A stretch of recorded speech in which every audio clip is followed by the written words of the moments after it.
তার কোন কোন ইবাদত, কোন কোন আমল আছে যে আমলের প্রতি আমরা যদি আগ্রহী হই, আমরা যদি দৌড়াতে থাকি, সর্বদাই চেষ্টা করতে থাকি, প্রতিযোগিতা করি, আল্লাহ রাব্বুল আলামিন বলে, বান্দা এই সকল ইবাদতের মধ্যে থেকে কিছু ইবাদত আছে, তার মধ্যে একটা ইবাদত হলো যেটা কোরআন বলে সূরা আলে ইমরান 133 নম্বর আয়াত, আল্লাহ বলেন ওয়াসারিউ ইলা মাগফিরাতিন মিন রাব্বিকুম। দুনিয়ায় কত বস্তুর দিকে আমাদের অন্তরের অগ্রগামী, কারো পাওয়ার দিকে অগ্রগামী, কেউ বা সম্পদের দিকে অগ্রগামী, কিন্তু আল্লাহ বলে, বান্দা যে বস্তুর দিকে অগ্রগামী হইতে হবে সেটা কি, সেটা আমার কাছ থেকে শোনো। কোরআন সেটাই বলে ওয়াসারিউ ইলা মাগফিরাতিন মির রাব্বিকুম। সারিউ, মুসারাত করো, দ্রুত করো, তাড়াতাড়ি করো, জলদি করো। ইলা মাগফিরাতিন মির রাব্বিকুম, তোমাদের রবের পক্ষ থেকে মাগফিরাত, ক্ষমার প্রতি, ক্ষমার দিকে, অর্থের দিকে খেয়াল করেন। ওয়া জান্নাতিন, আর জান্নাতের দিকে দৌড়াও, জান্নাত পাওয়ার জন্য তাড়াতাড়ি করো। কোন জান্নাত? আরদুহাস সামাওয়াতু ওয়াল আরদ, যেই জান্নাতের প্রশস্ততা হলো আসমান জমিন সমতুল্য। উইদ্দাত লিল মুত্তাকিন, আল্লাহ বলে এই ধরনের জান্নাত মুত্তাকিনদের জন্য প্রস্তুত করা হয়েছে। মুত্তাকিন কারা? কোরআন বলে আল্লাযীনা ইউনফিকুনা ফিস সাররাই ওয়াদ দাররাই, যারা খরচ করে, ইনফাক করে, যারা খরচ করে, ফিস সাররা, সচ্ছলতা অবস্থায়, ওয়াদ দাররা, অসচ্ছলতা অবস্থায়, কঠিন পরিস্থিতিতেও যারা খরচ করে আল্লাহর রাস্তায়, এরাই হলো মুত্তাকিন, এরাই হলো জান্নাতি। আর কি সিফাত? ওয়াল কাদিমিনাল গায়যা, 3 নম্বর সিফাত হলো এরা রাগকে কন্ট্রোল করে, রাগকে দমায় রাখে। রাগকে, অর্থ শুধু বলছি, পরে তাফসীর আলোচনা করব, শুধু অর্থের দিক মনোযোগ দেন। ওয়াল কাযিমিনাল গায়যা, রাগকে দমায় রাখে, রাগকে দমায় রাখে, কন্ট্রোলের মধ্যে রাখে। ওয়াল আফিনা আনিন নাস, আবার মানুষদেরকে ক্ষমা করে দেয়, তাদের সিফাত যারা মুত্তাকিন। আল্লাহু ইউহিব্বুল মুহসিনিন, আল্লাহ তাআলা মুহসিনিনদেরকে ভালোবাসেন, পছন্দ করেন। এই ছিল অর্থ। প্রত্যেকটি শব্দের, বাক্যের অর্থে অনুযায়ী আল্লাহ রাব্বুল আলামিন কি বলেন? ওয়াসারিউ ইলা মাগফিরাতিন মির রাব্বিকুম, যিনি ক্ষমাকারী তিনি কে? আল্লাহ। তিনি কে? তিনি বলতেছে, বান্দা ক্ষমার দিকে দৌড়াও, হ্যাঁ, ক্ষমার দিকে দৌড়াও, ক্ষমার ব্যাপারে তাড়াতাড়ি করো, জলদি করো, বসে থাকা। মাগফিরাতিন মির রাব্বিকুম, তোমাদের রবের মাগফিরাতের দিকে, যিনি তোমাদের রব, তারই মাগফিরাতের দিকে তুমি দৌড়াও। কি বলেন? আল্লাহ তাআলা মাগফিরাতের দিকে দৌড়াতে বলছে। আরেক জায়গায় সূরা হাদীদ 27 নম্বর পারায় আল্লাহ তাআলা বলেন, দৌড়াও ঠিক আছে, তাড়াতাড়ি করো, পৃথিবীর সমস্ত মানুষই তাড়াতাড়ি করে জলদি করো। কি বলেন?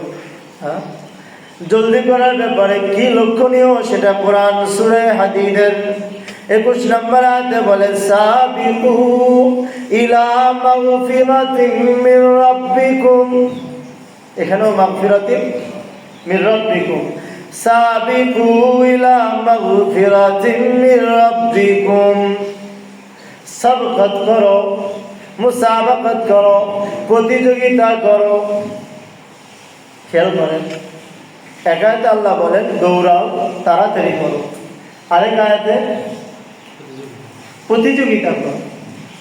আল্লাহ বলে বান্দা, অনেক বান্দা বান্দি আমার মাগফিরাতের জন্য দৌড়ায়, তাড়াতাড়ি করে। আবার এটাও খেয়াল করতে হবে কেউ যেন তোমার চাইতে আগে না যায়। প্রতিযোগিতা করো, ডানে বামে দেখতে হইবে। কেউ যদি আগে চলে যায় তাহলে তো ক্ষমাটা সে পেয়ে গেল, কি বলে? হ্যাঁ, এই জন্য সূরা হাদীদের মধ্যে আল্লাহ এই আয়াতের পরিপ্রেক্ষিতে আরেকটি আয়াত নিয়ে আসছেন, ওয়াসাবিকু ইলা মাগফিরাতিন মির রাব্বিকুম।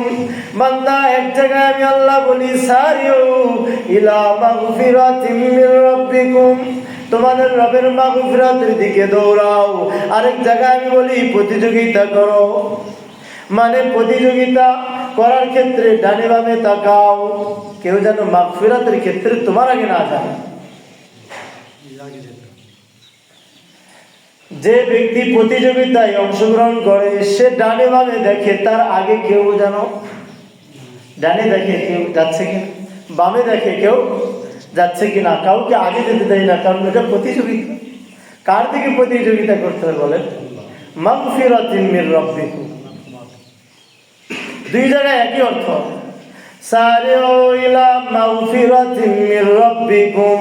সূরা হাদীদের মধ্যে সাবিকু ইলা মাগফিরাতিন মির রাব্বিকুম। কি বলেন? কথা বুঝতেছেন? ঘুমায় গেছেন নাকি? কোরআনের অর্থ শোনার জন্য, কোরআনের অর্থ বোঝার জন্য একটু মনোযোগ দিতে হবে। মনে হচ্ছে সব ঘুমায় গেছেন, জেরায় গেছেন। ধানের কাজ, বিভিন্ন সাংসারিক কাজ করে মসজিদে জুমার দিন এসে কি বলেন, সবাই ক্লান্ত শ্রান্ত হয়ে মনে হয় বসে আছেন। সবাই সুবহানাল্লাহ বলেন, জোরসে বলেন না একবার। সমস্ত ক্লান্ত দূর করে দেন। কোরআনের দর্শ হচ্ছে, কোরআন থেকে তাফসীর হচ্ছে। এই জায়গায় মনোযোগ, মনকে অন্যদিক করাই যাবে না, যে এদিকে মনোযোগ দেন।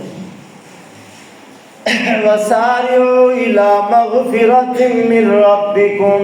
সামনে সামনে সামনে সামনে বসেন, চাপে বসেন, ফাঁকা।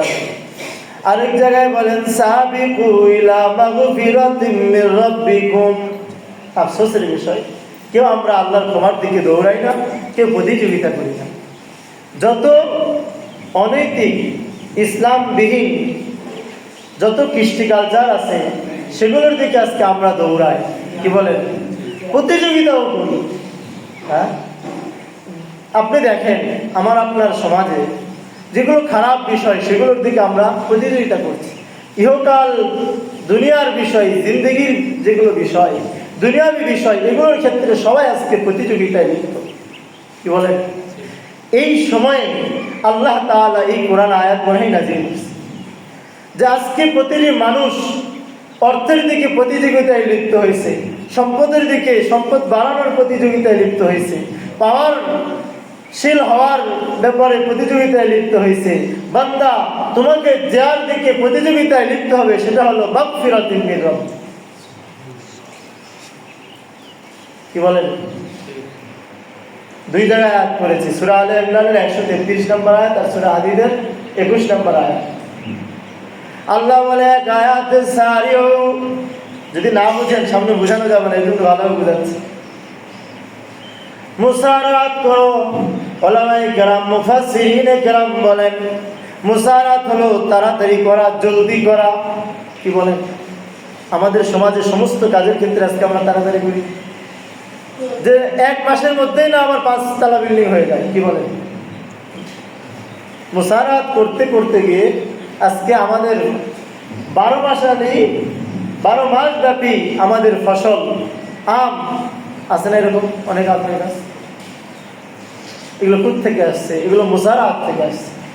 এই সময় আসছে প্রতিযোগিতার সময় আসছে আমার আপনার দৌড়ানোর সময়, তাড়াতাড়ি করার সময়। তবে হ্যাঁ, কোন দিকে সেটা হলে শুধু আমরা রাস্তাকে ভিন্ন করেছি। রাস্তা যদি আল্লাহর ক্ষমার দিকে করে দিই তাহলে আমরা আমাদের দৌড়ানো, আমাদের তাড়াতাড়ি করা, আমাদের প্রতিযোগিতা করা তাহলে ঠিক আছে। কি বলেন? কথা বোঝাতে পারছি? আল্লাহু আকবার। প্রতিযোগিতাটাই হলো এমন, কেউ যেন আমার সামনে না যায়। আল্লাহ বলে আমার ক্ষমার দিকেও বান্দা তুমি এইভাবে দৌড়াও। কি বলেন? ক্ষমার দিকে আল্লাহ যিনি রব্বুল আলামিন, তিনি আমাদেরকে বলছে ক্ষমার দিকে এইভাবে প্রতিযোগিতামূলক দৌড়াও। তাহলে বুঝতে হবে যিনি রব্বুল আলামিন, তার ক্ষমার দিকে দৌড়া যদি না পারি, প্রতিযোগিতা না করতে পারি, তাহলে মনে হয় আমি ক্ষমা পাবো না। কি বলেন? ক্ষমা পাবো ভাই? ক্ষমা এটা বড় একটি বিষয়। আল্লাহ রাব্বুল আলামিন তিনি হলো গফফার, তিনি হলো গফুর। তিনি নিজেই বলতেছে মুসারাত করো, প্রতিযোগিতা করো ক্ষমার দিকে। এখানে আমার আপনার কথা না। তাহলে কি প্রতিযোগিতা করতে হবে কিনা বলেন? জি। কেমনি ভাবে করতে হবে? উলামায়ে কেরাম লেখেন, হযরত আলী রাদিয়াল্লাহু তাআলা আনহু উনি বলেন, যদি তুমি আল্লাহর ক্ষমার দিকে প্রতিযোগিতা করো, ক্ষমার দিকে মুসারাত করো, দৌড়াও, কি দ্বারা করবা? সবচেয়ে বেশি আল্লাহ তাআলা বান্দাকে ক্ষমা করে দেয় বিআদাইল ফারাইজ। ফরজ যত ইবাদত আছে সেগুলো আদায় করো। সহজ বিষয়, সুবহানাল্লাহ।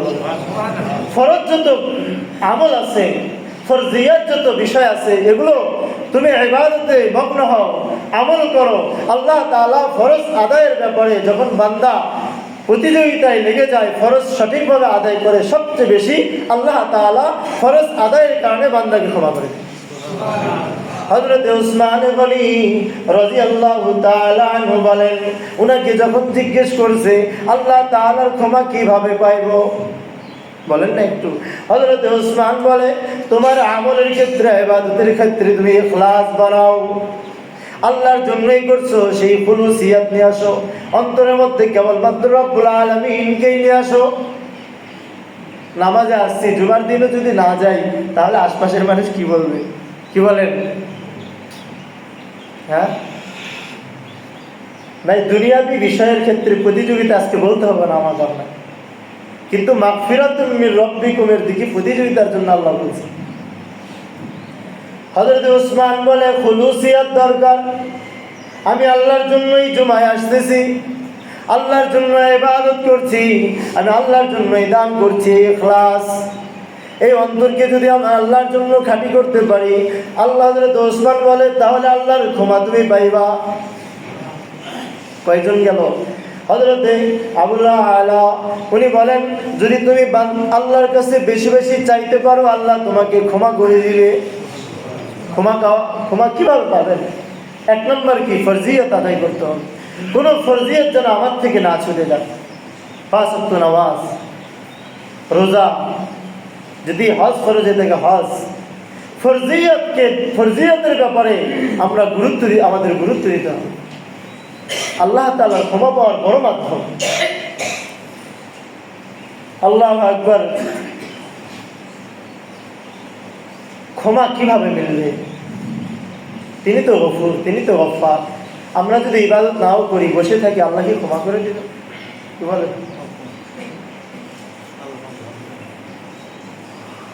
আল্লাহ রাব্বুল আলামিন বলেন, লা তাকনাতু মির রাহমাতিল্লাহ। বান্দা, আমি আল্লাহ তাআলা যদি ক্ষমা কাউকে করে দিই, কারো জিজ্ঞেস করার ক্ষমতা নেই কেন ক্ষমা করলাম। সুবহানাল্লাহ। কি বলেন? আমাকে যদি আল্লাহ মাফ করে দেয়, কারো জিজ্ঞেস করা আছে? ও বান্দা, আমার রহমত এত বেশি নৈরাশ হওয়ার কারণ নেই। আমি আল্লাহ যদি কাউকে মাফ করে দিই, কারোর কাছে আমার জিজ্ঞাসাবাদ করতে হবে না, কাউকে আমার জবাব দিতে হবে না। কি বলেন? সেই রব্বুল আলামিন বলতেছে ক্ষমার দিকে দৌড়াও। এই 2 আয়াতের উপরে আজকে কথা বলবো। আজকে আমরা পার্থিব জীবনে যেদিকে দৌড়াচ্ছি, যে বিষয় নিয়ে প্রতিযোগিতা করছি, কিন্তু এর বিপরীতে আল্লাহ রাব্বুল আলামিন কোন দিকে দৌড়ানোর জন্য বলতেছে? বিষয়বস্তু কি বুঝাইতে পারছি? কোন বিষয়ের দিকে আল্লাহ রাব্বুল আলামিন প্রতিযোগিতা করার জন্য আমাকে হুকুম করছে, সেটা হলো বিষয় আজকে। হযরত ইয়াকুব আলাইহিস সালাতু ওয়াস সালাম ওনার সন্তানকে ডাকতে বলে, ও সন্তান, লা তায়াসু মির রাউহিল্লাহ, আল্লাহর রহমত থেকে, দয়া থেকে কখনো নৈরাশ হয়ো না। যে আল্লাহ রব্বুল আলামিন যিনি বলেন বান্দা ক্ষমার দিকে দৌড়াও, আমি ক্ষমাশীল, আমি ক্ষমা করে দিব। সুতরাং সেই আল্লাহ রব্বুল আলামিন কত বড় রহমান, কত বড় রহিম, যার রহমান, যার দয়া, যার সীমাহীন দয়ার সামনে আমি আপনি কিচ্ছুই নয়। কি বলেন? আল্লাহ যদি দয়া করে আমাকে মাফ করে দেয়, আমরা সবাই মাফ চাই কিনা বলেন? চাই। আমরা যেদিকে দৌড়াচ্ছি, যে বিষয়ে প্রতিযোগিতা করছি, আসলে কি আল্লাহর হুকুম অনুযায়ী প্রতিযোগিতা করছি? কি বলেন? আল্লাহু আকবার। সারিউর আরেকটি অর্থ করতে যাচ্ছি, সারিউ ইলা মাগফিরাতিম মির রাব্বিকুম, তোমাদের রবের পক্ষ থেকে মুসারাত করো, ওয়া জান্নাতিন, এবং জান্নাতের দিকে দৌড়াও, আরজুহাস সামাওয়াতু ওয়াল আরদ, যেই জান্নাতের প্রস্থতা হলো 7 আসমান 7 জমিন। ইমাম আলুসি রাহিমাহুল্লাহ বলেন যে এই অর্থটা বোঝার ক্ষমতা নাই আমাদের, জান্নাত কত বড়। কি বলেন? আল্লাহ তাআলা বোঝান 7 আসমান 7 জমিনের জান্নাতের প্রশস্ততা এত বড় হবে।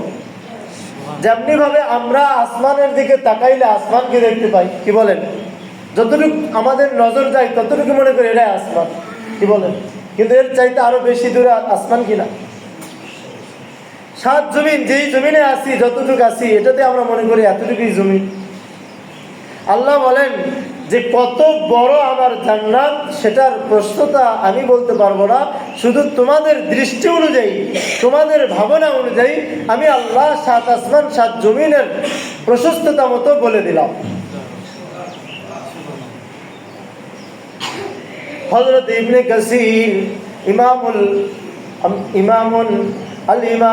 ইবনে কাসির রাহিমাহুল্লাহ তাফসীরের মধ্যে লেখেন আয়াতের পরিপ্রেক্ষিতে যে আল্লাহ তাআলা যে বলেন জান্নাতের প্রশস্ততা 7 আসমান 7 জমিন, যদি প্রশস্ততাই 7 আসমান 7 জমিন হয়, ধরে নিলাম 7 আসমান, এক এক আসমানকে, এক এক আসমানের উপরে আরেক আসমান, এভাবে 7 আসমানকে বিছানো হয়, এরকম ভাবে 7 জমিনকে বিছানো হয়। যত বড় হবে, প্রশস্ততাই যদি এত বড় হয়, তাহলে জান্নাতের দৈর্ঘ্য লম্বা কত বড় হতে পারে। সেই জান্নাতের দিকে দৌড়ানোর জন্য আল্লাহ বলে, সুবহানাল্লাহ বলবেন না? আজকে দেখি সবাই ঝিমে গেছে না, কোরআনের আয়াত শুনতে মনে যাচ্ছে না, শুধু নামাজ পড়তে আসছেন, নামাজ পড়ায় দিয়ে এখন। কি বলেন? মাশাআল্লাহ, আল্লাহু আকবার। তাহলে আয়াতের তাফসীর শোনার, আমি পুরো আয়াতের মাফহুম বুঝাবো আপনাদের ইনশাআল্লাহ। খেয়াল করেন আয়াতের অর্থের দিকে এবং ব্যাখ্যার দিকে খেয়াল করেন। উইদ্দাত লিল মুত্তাকিন, যেই জান্নাতের বিবরণ আল্লাহ দিলেন 7 আসমান 7 জমিনের প্রশস্ততা। কি বলেন? দৈর্ঘ্য কত বড় কে জানেন? আল্লাহ ভালো জানেন। আল্লাহ বলেন উইদ্দাত লিল মুত্তাকিন, এই জান্নাতকে প্রস্তুত করা হয়েছে মুত্তাকিনদের জন্য। বলেন তো মুত্তাকিন হতে চাই কিনা আমরা? সবাই একটু হাত উঠান। উইদ্দাত লিল মুত্তাকিন, আল্লাহ তাআলা মুত্তাকিনদের জন্য জান্নাত তৈরি করেছেন। ও আবাদ পুকুরবাসী ও যুবক, মুত্তাকিনদের জন্য, মুত্তাকিন হতে চাই, আল্লাহ বলে মুত্তাকিনদের জন্য কিছু সিফাত আছে, এগুলো সিফাত তোমার মধ্যে যদি আসে তাহলে তুমি মুত্তাকি হইতে পারবা। 1 নম্বর সিফাত আল্লাহ বলেন আল্লাযীনা ইউনফিকুনা ফিস সাররা, খুব ভালোভাবে মনোযোগ দেন, ওয়াদ-দাররা, মুত্তাকিন হলো ওই সকল ব্যক্তি যারা খরচ করে, দান করে, যারা ব্যয় করে, ফিস সাররাই, সচ্ছলতা অবস্থায়, খুশি থাকা অবস্থায়, ওয়াদ-দাররা, কঠিন মুহূর্তে, অসচ্ছলতা অবস্থায়, দুঃখে কষ্টে, তারপরেও যারা দান করে আল্লাহর রাস্তায়, এরাই হলো কি? মুত্তাকি। 1 নম্বর সিফত আমাদের নিয়ে আসতে হবে কি? দান করার সিফত। যতই কষ্ট, যতই যে পরিস্থিতি হোক না কেন, দান করার সিফতটা আমার মধ্যে বিদ্যমান থাকতে হবে। 2 নম্বর ওয়াল কাযিমিনাল গায়যা, ওয়াল কাযিমিনাল গায়যা, 2 নম্বর সিফাত মুত্তাকিনদের জন্য রাগকে হজম করতে হবে। যারা রাগকে হজম করতে হবে, ইমাম আলুসি, ইমাম ইবনে কাসির, সকল মুফাসসিরিনরা বলেন, আল্লাহ তো বলেন নাই ওয়াল ফাকিদিনাল গাইজ, যারা মুত্তাকি হবে তাদের মধ্যে রাগই থাকবে না, এটা তো আল্লাহ বলেন নাই। যারা আমরা বলি হুজুর হয়, এরা আবার মারামারি করে, কি বলেন বলি না আমরা, হুজুরা এরকম ভাবে আবার করা হয়, কথা বলে কেন? হুজুরদের আবার হুজুরদের রাগ হতে পারে নাকি? এটা হলো আমাদের ব্রেনের, আমাদের কনসেপ্টটা সর্বনিম্ন কনসেপ্ট। কারণ হলো আমি কয়েকদিন থেকে একটা জিনিস খুব সূক্ষ্মভাবে বের করেছি, হয়তো আপনাদের কারো গায়ে লাগতে পারে, তারপরে বলি, কি বলেন, যে আজকে আমাদের সমাজে আমরা হুজুরদেরকে কি নজরে দেখি, এটা হলো বড় ফ্যাক্ট। আমরা মনে করি যে আমরা মসজিদে টাকা দিই, এই মসজিদের টাকা দিয়ে হুজুরা চলে, মাদ্রাসায় টাকা দিই, এই মাদ্রাসার টাকা দিয়ে হুজুরা চলে। ওই যে একটা পয়েন্ট, এই পয়েন্টে আজকে আপনি যে দেন সেটার গরম, সেটার অহংকার, সেটার একটি প্রভাব আপনার অন্তরে পড়ে গেছে আজকে এই সমাজের মধ্যে। এর কারণে আজকে আমরা হুজুরদেরকে, হুজুরা যদি কিছু করে, আরে হুজুররা তো এটা করতেই পারে না, হুজুর দ্বারা এটা কিভাবে সম্ভব, কি বলেন? ওয়াল কাযিমিনাল গায়জ, কথা ওইদিক যাব না। আল্লাহ বলেন মুত্তাকিনদের জন্য সিফাত হলো রাগকে হজমকারী, রাগকে কন্ট্রোলকারী, রাগকে দাবানেওয়ালা। এমন না যে তার ভিতরে রাগ নাই, বিষয়টা এমন নয়, কিন্তু রাগকে সে দমাইতে পারে, রাগের সময় নিজেকে কন্ট্রোল করতে পারে, কন্ট্রোল পাওয়ার তার অন্তরে আছে, এটা হলো মুত্তাকি। আল্লাহ সবার ভিতরে কি দিয়েছেন? রাগ দিয়েছেন। 3 নম্বর সিফাত ওয়াল্লাফিনা আনিন নাস, মানুষদেরকে যারা ক্ষমাকারী, কাযিমিনাল গাইজ। আল্লাহ তাআলা বলেন যারা রাগকে কন্ট্রোলকারী। জামে সগীরের হাদিস শোনাচ্ছি, মান কাযামা গাইজান ওয়া হুয়া ইয়াকদিরু আলা ইনফাজি, আমার রাগ হইছে, আমি রাগকে, রাগ অনুযায়ী তাকে প্রভাব খাটাইতে পারবো, তাকে মারতে পারবো, তারপরেও আমি রাগকে কন্ট্রোল করলাম। আল্লাহ বলেন, ও বান্দা, তুমি রাগ করার, কন্ট্রোল করার কারণে মালা আল্লাহু কলবাহু আমনা ওয়া ঈমানা, আল্লাহ তাআলা ওই বান্দার অন্তরকে আমন, নিরাপদ আর ঈমান দ্বারা ভরপুর করে দিবেন। শুধু কি কন্ট্রোল করার কারণে? রাগকে কন্ট্রোল করার কারণে। জামি সগীর হাদিস, আল্লাহ রাসূল সাল্লাল্লাহু আলাইহি ওয়াসাল্লামের হায়াতে জিন্দেগি থেকে কয়েকটি হাদিস শোনাচ্ছি। ইবনে মাসউদ রাদিয়াল্লাহু তাআলা আনহু, উনি একবার এক গোলামকে প্রহার করতেছে কোনো ত্রুটি, দোষ করার কারণে। ইবনে মাসউদ বলেন, আমি ওই গোলামকে প্রহার করছি, এমন অবস্থায় দেয়ালের ওই পার থেকে কে যেন একটি আওয়াজ দিল, ইয়া আবা মাসউদিন ইন্নাল্লাহ আকদারু আলাইকা মিনকা মিন হাযাল গুলাম আলা হাযাল গুলাম। ও ইবনে মাসউদ, তুমি জানো আল্লাহ তাআলা রাগ, তোমার রাগের চাইতে বেশি রাগ এই বান্দার উপরে, তারপরে আল্লাহ তাআলা তার উপরে রাগ করেন নাই। তোমার চাইতে একজন রাগকারী আছে, তিনি কি? আল্লাহ। ইবনে মাসউদ বলে, আমি যখনই একটু মনোযোগ দিয়ে শুনলাম, কিছুক্ষণ পর দেখলাম ওই আওয়াজটা, গলার আওয়াজটা স্বয়ং রাসূলের। কাকে মারতেছ? আমাদের মধ্যে রাগ আছে, কিন্তু ওটাকে কন্ট্রোল করতে হবে, এটা মুত্তাকিনের বড় সিফাত। আল্লাহ রাসূলের আরো কয়েকটি হাদিস শোনাচ্ছি, খেয়াল করেন। রাগ এমন নয় যে আল্লাহ রাসূল বলেন যে তোমার ভিতরে রাগ থাকবে না, রাগ হবে না, বিষয়টা এমন না, কিন্তু রাগকে কন্ট্রোল করতে হবে। লা তাগদাব, তুমি রাগ করিও না। নবীজি আমার যখন নিজ চাচা হযরতে হামজা রাদিয়াল্লাহু তাআলা আনহু, যিনি কাতিল, কে? ওয়াহশী। আল্লাহ রাসূল বলে, হে ওয়াহশী, আমার চাচাকে কিভাবে কতল করেছো? আল্লাহ রাসূলের সামনে যখন ওয়াহশী চাচার কতলের বিবরণ দেয়, তাকে এভাবে এভাবে আমি তার গোশতকে টুকরা করেছি, এমনি এমনি করেছি, এমন এমন করেছি। আল্লাহ রসুলের চোখ থেকে চোখ অশ্রু প্রবাহিত হওয়া শুরু হয়েছে। তারপরেও আল্লাহ রসুল বলেন নাই, রাগান্বিত তো হয়েছে। আল্লাহ রসুল বলছে, ওয়াসি, তুমি আমার চেহারা থেকে চলে যাও, সরে যাও, কোনোদিন আমার চেহারার সামনে আসবে না। কি বলেন? আল্লাহ রসুলের চাচাকে যিনি কত কাতেন, আল্লাহ রসুল তার জিন্দিগিতে দেখিয়ে দিয়েছেন রাগকে কন্ট্রোল করতে হবে। এর পরের ধাপ হলো আল্লাফিনা আনিন নাস, মানুষদেরকে ক্ষমা করতে হবে। রাগ যেটা ভিতরে হবে সেটা কি করতে হবে? আবার ক্ষমা করে দিতে হবে। ফাতে মক্কার দিকে তাকান, সমস্ত মক্কার মুশরিকরা কাফেররা পেরেশান যে আজকে কি যেন হয়ে যায়। কি বলে? যেই মোহাম্মদকে এত কষ্ট দিয়েছি, দেশ ত্যাগ করাইছি, আজকে সেই মোহাম্মদের সাথীরা আজকে জয়লাভ, না জানি আজকে কি হয়ে যাইবে। কি বলেন? মক্কার লিডাররা, কাফের মুশরিকদের লিডাররা পর্যন্ত অবাক হয়ে গেছে, আজকে না জানি আমাদের কি হয়। আল্লাহ রসুলের সামনে সবাই এসে মাথা নত করে বলা শুরু করলো, ইফআল বিমা আনতা আলু ওয়ালা তাফআল বিমা নাহনু আলু। ও মুহাম্মদ, আপনার শান অনুযায়ী আপনি করেন, আমাদের অবস্থা দেখে, আমাদের অবস্থার উপরে যদি আপনি বিচার করেন তাহলে আমরা ধ্বংস হয়ে যাব। কি বলেন? আল্লাহ রসুল যদি বদলা নেন, কেউ বাঁচবে? মক্কার কেউ বাঁচতে বলে? সবাই পেরেশান, আজকে কি যেন হয়। বেলালে হাবশির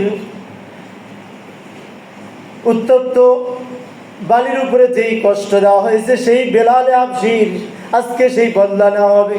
হযরত সুমাইয়াকে 2 টুকরা করা হয়েছে, সেই বদলা নেওয়া হবে। হযরত খাব্বাবকে যেই কষ্ট দেওয়া হয়েছে, সেই বদলা নেওয়া হবে। বদলার কথা, আমাদের জুলুমের কথা যদি আমরা বলতে থাকি তাও শেষ হবে না। আজকে না জানি আমাদের উপরে কি হয়ে যায়, আমরা না জানি আজকে বিপদে পড়ে যাই। সমস্ত আরবেরা, মুশরিকরা, কাফেররা পর্যন্ত হয়রান হয়ে গেছে, কি হবে আজকে।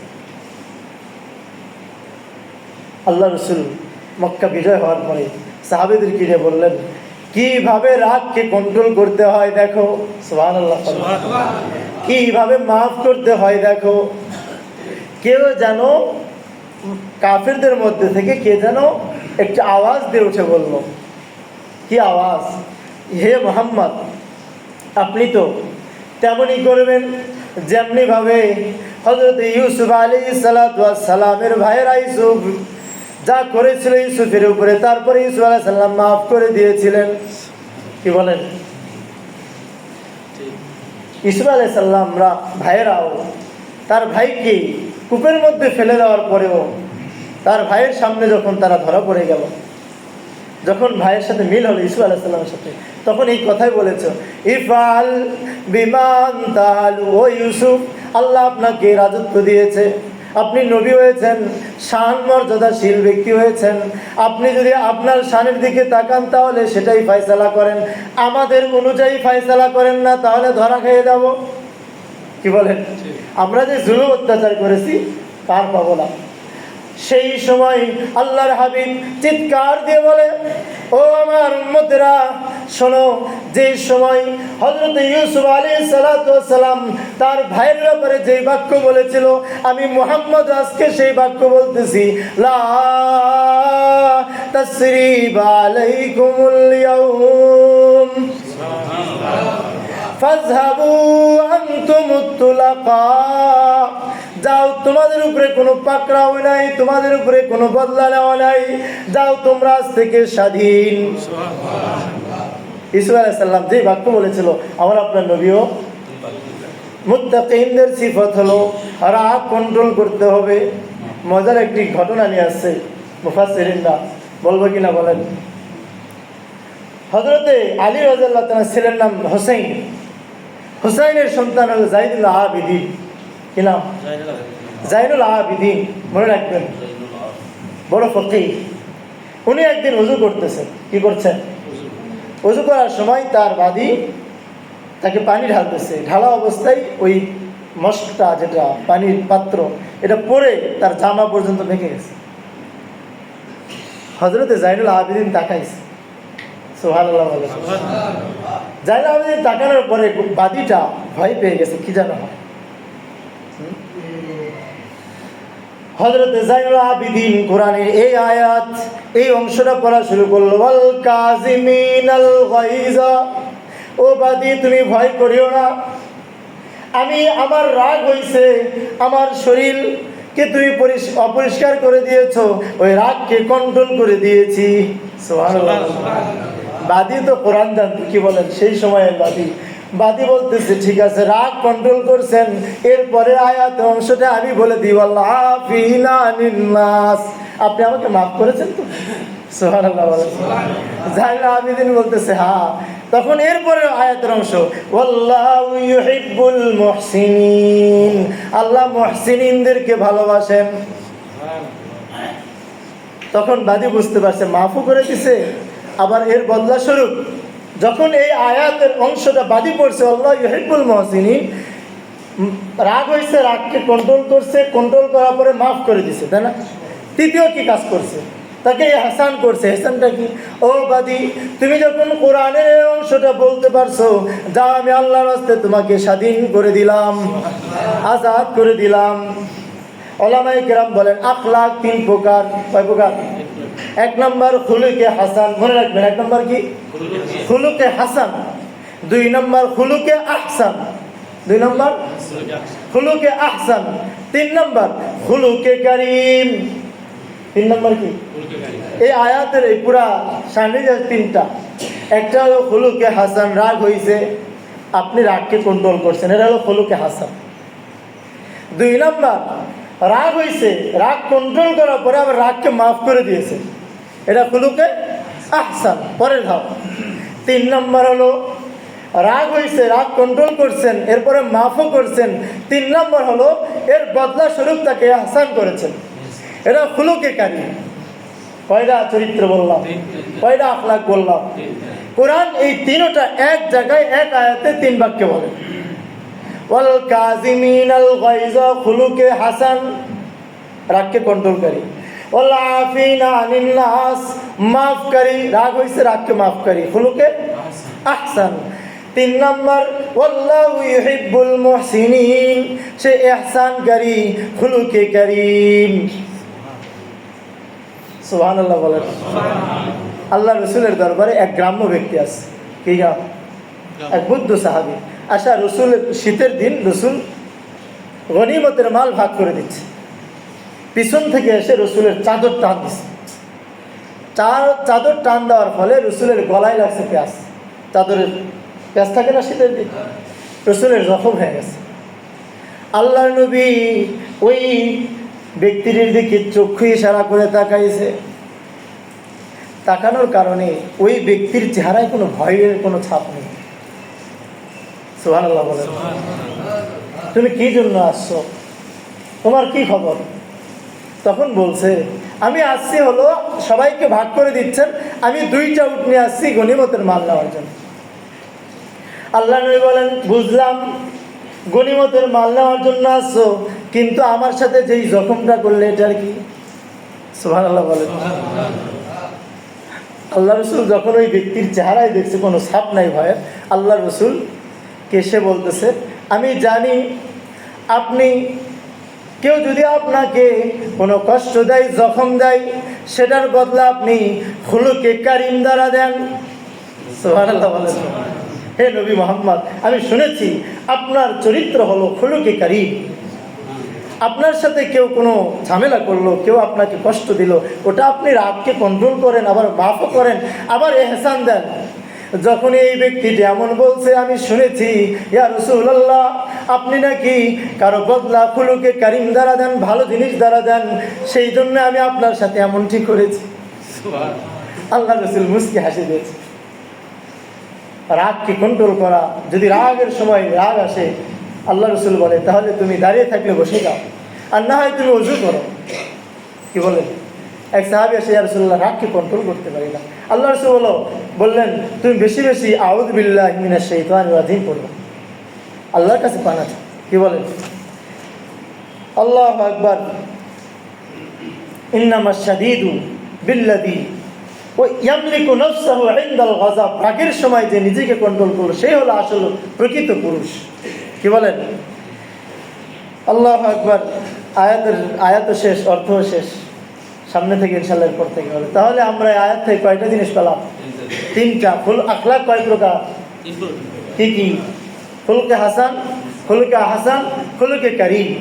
রাগকে কন্ট্রোল করতে হবে, এরপরে মাফ করতে হবে, এরপরে ইহসান করতে হবে। তার আল্লাহ তাআলা আমাদেরকেও এই দুই আয়াতের মূল অর্থ হলো মুসারাত করা, দৌড়ানো। কিসের দিকে? আল্লাহর ক্ষমার দিকে। আরেক আয়াতে আল্লাহ বলেন প্রতিযোগিতা করো। কিসের দিকে? ক্ষমার দিকে। আজকে আমরা ইহকালের দিকে দৌড়াচ্ছি, প্রতিযোগিতা করছি। না ভাই, আসেন আমরা সবাই আল্লাহর ক্ষমার দিকে দৌড়াতে থাকি। আল্লাহ তাআলা আমাদেরকে বুঝে আমল করার তৌফিক দান করেন। ওয়া আখিরু দাওয়ানা আলহামদুলিল্লাহ।